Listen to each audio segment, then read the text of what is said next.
ഓസ്ട്രേലിയയിൽ നടന്നുവരുന്ന border Gavaskar trophy പരമ്പരയോടെ Ravichandran Ashwin 1.5 പതിറ്റാണ്ട് നീണ്ട അന്താരാഷ്ട്ര ക്രിക്കറ്റ് കരിയറിന് വിരാമം കുറിച്ചിരിക്കുകയാണ്.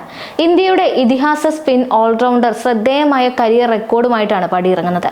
ഇന്ത്യക്ക് വേണ്ടി 106 ടെസ്റ്റുകളും 116 ഏകദിനങ്ങളും 65 T20 മത്സരങ്ങളും കളിച്ചിട്ടുണ്ടെങ്കിലും ദേശീയ ടീമിനെ നയിക്കാൻ ഒരിക്കൽ പോലും അശ്വിന് അവസരം ലഭിച്ചിട്ടില്ല. ടെസ്റ്റിൽ 537 വിക്കറ്റുകളും 3503 റൺസും നേടിയിട്ടുണ്ട്. 500-ലധികം ടെസ്റ്റ് വിക്കറ്റുകൾ നേടിയ 2 ഇന്ത്യക്കാരിൽ അശ്വിനും ഉൾപ്പെടുന്നുണ്ട്. ടെസ്റ്റിന് പുറമെ ഏകദിനത്തിലും T20യിലും മികച്ച കരിയർ റെക്കോർഡ് അദ്ദേഹത്തിനുണ്ട്. ലോകകപ്പ് ഉൾപ്പെടെ വലിയ നേട്ടങ്ങൾ ഇന്ത്യക്ക് സമ്മാനിച്ചിട്ടുണ്ടെങ്കിലും വൈസ് ക്യാപ്റ്റൻസി പദവി അലങ്കരിക്കാൻ പോലും അവസരം ലഭിച്ചിട്ടില്ല. 14 വർഷത്തെ അന്താരാഷ്ട്ര കരിയറിൽ ഏകദിന ലോകകപ്പും ചാമ്പ്യൻസ് ട്രോഫി കിരീടവും നിരവധി വ്യക്തിഗത അവാർഡുകളും അദ്ദേഹം നേടിയിട്ടുണ്ട്. 2011 മുതൽ 2017 വരെ 3 ഫോർമാറ്റുകളിലും സ്ഥിരം താരമായിരുന്നിട്ടും അശ്വിന് ക്യാപ്റ്റൻ വൈസ് ക്യാപ്റ്റൻ പദവി ലഭിച്ചില്ല. MS ധോണി ക്യാപ്റ്റനായിരുന്നപ്പോൾ വൈസ് ക്യാപ്റ്റനായിരുന്ന വിരാട് കോഹ്ലി ധോണി വിരമിച്ചതോടെ നായകസ്ഥാനത്തേക്ക് ഉയർത്തപ്പെട്ടപ്പോൾ അശ്വിന് അവസരം ലഭിക്കാതെ പോയി. കോഹ്ലിയുടെ കീഴിൽ വൈസ് ക്യാപ്റ്റനായി രോഹിത് ശർമ്മയും അജിങ്ക്യ രഹാനെയും എത്തിയതോടെ 2017-ലും അശ്വിന് ഭാഗ്യമുണ്ടായില്ല. എന്നാൽ IPL 2018-ലും 2019-ലും കിങ്സ് 11 പഞ്ചാബിനെ അശ്വിൻ നയിച്ചിരുന്നു.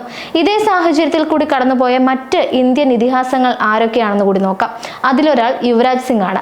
ദീർഘകാലം ഇന്ത്യയുടെ വൈസ് ക്യാപ്റ്റനായിരുന്നു യുവരാജ് സിംഗ്. ഒരു ഘട്ടത്തിൽ വൈറ്റ് ബോൾ ക്യാപ്റ്റനായി തെരഞ്ഞെടുക്കപ്പെടുമെന്ന് കരുതപ്പെട്ടെങ്കിലും അദ്ദേഹത്തെ MS ധോണി പിന്തള്ളി. 2007-ലെ T20 ലോകകപ്പിൽ ഇന്ത്യയെ കിരീട നേട്ടത്തിലേക്ക് നയിച്ചതോടെ ധോണിക്ക് തിരിഞ്ഞു നോക്കേണ്ടി വന്നില്ല. യുവരാജ് ഡെപ്യൂട്ടിയായി തുടരുകയും ചെയ്തു. പിന്നീട് യുവരാജിന് പകരം വീരേന്ദ്ര സെവാഗ് ഇന്ത്യയുടെ വൈസ് ക്യാപ്റ്റനായി. മറ്റൊരാൾ ഹർഭജൻ സിംഗ് ആണ്. ഇന്ത്യക്ക് വേണ്ടി ഏറ്റവും അധികം തിളങ്ങിയ സ്പിന്നർമാരിൽ ഒരാളാണ് ഹർഭജൻ സിംഗ്. എന്നാൽ ദേശീയ ടീമിനെ നയിക്കാൻ കഴിഞ്ഞില്ല. 2011-ൽ വെസ്റ്റ് ഇൻഡീസിനെതിരായ പരമ്പരയിൽ വൈസ് ക്യാപ്റ്റനായിരുന്നു.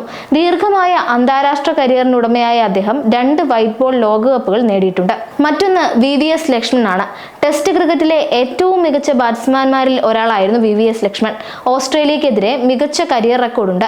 134 ടെസ്റ്റുകളിൽ നിന്ന് 8781 റൺസുമായി ലക്ഷ്മൺ തന്റെ ടെസ്റ്റ് കരിയർ പൂർത്തിയാക്കുകയായിരുന്നു. മികച്ച ബാറ്ററായിരുന്നിട്ടും അദ്ദേഹം ഒരിക്കലും ഇന്ത്യയെ നയിച്ചിട്ടില്ല. ചേതേശ്വർ പൂജാരയും ഇക്കൂട്ടത്തിൽ പെടുന്ന താരമാണ്. രാഹുൽ ദ്രാവിഡ് വിരമിച്ചപ്പോൾ ദേശീയ ടീമിൽ ആ കുറവ് നികത്തിയത് ചേതേശ്വർ പൂജാരയായിരുന്നു. 2012 മുതൽ 2022 വരെ ഇന്ത്യക്ക് വേണ്ടി സ്ഥിരതയാർന്ന പ്രകടനം നടത്തി. ഏതാനും ടെസ്റ്റുകളിൽ വൈസ് ക്യാപ്റ്റനായെങ്കിലും പൂജാരയ്ക്ക് ഒരിക്കലും നായകസ്ഥാനം ലഭിച്ചിട്ടില്ല. ടെസ്റ്റിൽ പൂജാരയെ മറികടന്ന് വൈസ് ക്യാപ്റ്റൻ സ്ഥാനത്തേക്ക് അജിങ്ക്യ രഹാനെ ഉയർന്നു വരികയായിരുന്നു.